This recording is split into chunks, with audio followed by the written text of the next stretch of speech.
नमस्कार दोस्तों, स्वागत है आप सभी का हमारे चैनल पर। आप देख रहे हैं नेक्स्ट 9 लाइव। तो आपने भी हाल ही में सुना होगा कि फेसबुक, ट्विटर और व्हाट्सएप जैसे तमाम सोशल मीडिया प्लेटफॉर्म पर कई तरह की कंट्रोवर्सी चल रही हैं।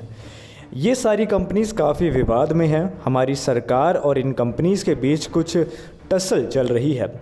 इस बारे में आज की वीडियो में मैं आपको जानकारी देने वाला हूँ। इस वीडियो में मैं आपसे बात करूँगा कि ट्विटर का टूल किट वाला कंट्रोवर्सी क्या है।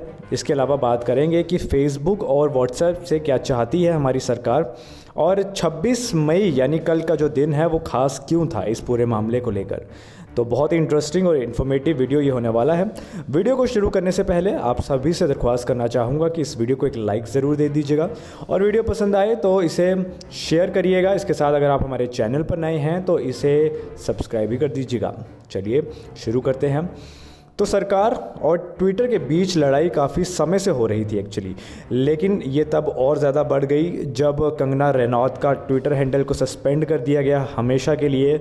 और अब हाल ही में इस पूरे मामले में और ज़्यादा बढ़ोतरी हो गई जब सोमवार को मैनिपुलेटिव मीडिया मामले में दिल्ली पुलिस की एक टीम ट्विटर इंडिया के गुरुग्राम और दिल्ली दफ्तर पहुँच गई।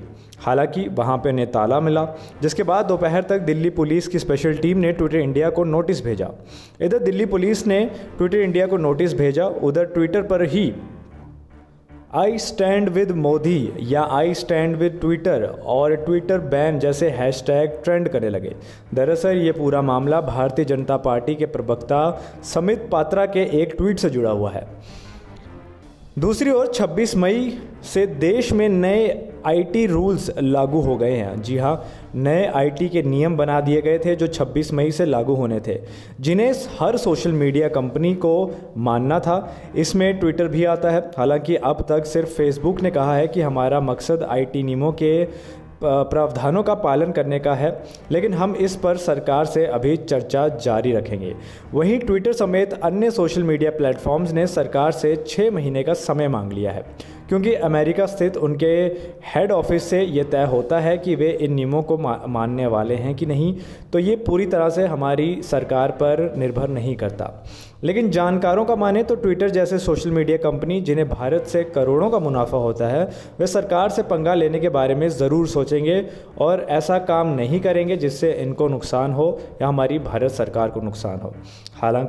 हालांकि बुधवार को व्हाट्सएप ने भारत सरकार के नए कानून को चुनौती देते हुए दिल्ली हाईकोर्ट पहुंच गए और कहा कि सरकार के नए नियम जो हैं वो गलत हैं, उन्हें रोकने की मांग की। उन्होंने कहा कि इस तरह के नियम राइट टू प्राइवेसी का उल्लंघन करने के हैं।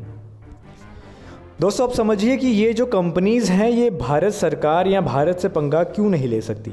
एक रिपोर्ट की माने जो कि इकोनॉमिक टाइम्स ने जारी की थी, तो 2019 के मार्च तक भारत से ट्विटर का रेवेन्यू 31% बढ़ा है, जो कि बहुत बड़ा आंकड़ा होता है।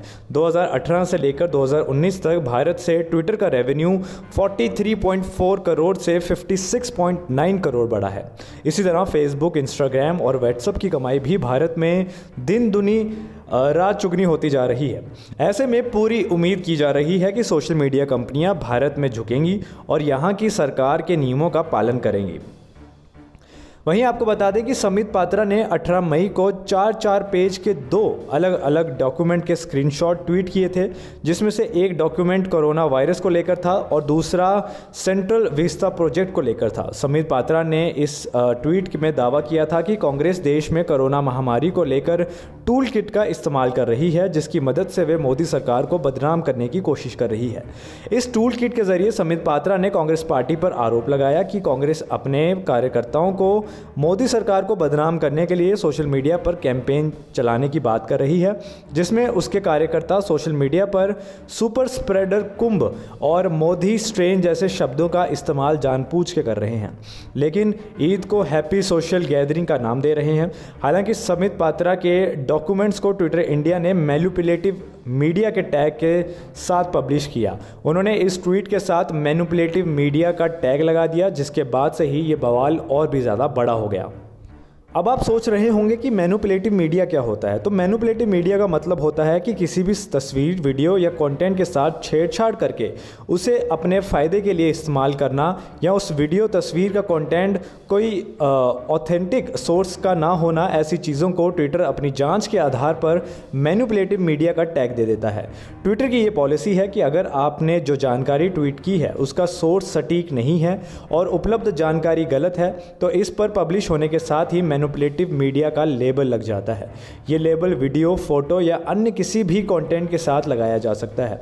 आपको याद होगा जब अमेरिका के राष्ट्रपति का चुनाव हो रहा था तो उस दौरान डोनाल्ड ट्रंप के कई ट्वीट पर भी इसी तरह का लेबल लगा दिया गया था, जिसके बाद डोनाल्ड ट्रंप का अकाउंट परमानेंटली सस्पेंड भी कर दिया था। आपको बता दें कि ट्विटर अमेरिका की ही कंपनी है और वहाँ के राष्ट्रपति का इन्होंने ट्विटर हैंडल सस्पेंड कर दिया था। ट्विटर ने ये टैग मार्च 2020 से इस्तेमाल करना शुरू किया। ट्विटर ने अपने एक ब्लॉग में बताया कि वे किस तरह से तकनीक और अपने एक्सपर्ट्स की जांच के आधार पर किसी कंटेंट को मैनिपुलेटिव बताता है। अगर आपके ट्वीट के साथ मैनिपुलेटिव मीडिया का टैग लग गया तो ट्विटर कोशिश करता है कि आपका ट्वीट कम से कम लोगों तक पहुंचे, और अगर बार बार आपके ट्विटर के नियम आप तोड़ेंगे तो आपका अकाउंट हमेशा के लिए सस्पेंड भी कर दिया जाएगा। आपको बता दूं कि ट्विटर अपनी हैगड़ी के लिए उस समय चर्चा में आया जब अमेरिका में राष्ट्रपति चुनाव चल रहे थे। इस दौरान उसने अमेरिका के मौजूदा राष्ट्रपति डोनाल्ड ट्रंप के कई ट्वीट्स को हटा दिया या उन्हें मैनिपुलेटिव मीडिया करार कर दिया। इस पर ट्रंप भी काफ़ी खफा हुए थे। ट्रंप समर्थकों ने उस वक्त ट्विटर पर आरोप लगाया था कि वह एक खास पार्टी का समर्थन कर रहा है और यही वजह है कि वह ट्रंप को बदनाम कर रहा है। हालांकि इन आरोपों की कभी कोई पुष्टि नहीं हो पाई। भारत में ट्विटर तब चर्चा में आया जब किसान आंदोलन के वक्त उसकी सरकार से ठन गई। किसान आंदोलन के वक्त जब टूल किट का मामला सामने आया तब सरकार ने 1400 ऐसे ट्वीट अकाउंट की लिस्ट ट्विटर को दी जिसे तुरंत बंद करने की मांग की। सरकार ने ट्विटर से ये बात की कि इन अकाउंट्स को फेक बताया जाए और ये भ्रामक जानकारियां फैलाने की कोशिश कर रहे हैं जो देश में कानून व्यवस्था खराब कर रहे हैं।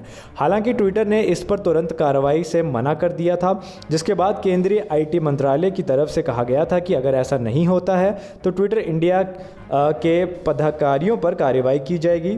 तब जाकर ट्विटर इंडिया ने उसमें से कुछ ट्विटर हैंडल्स को हटाया था।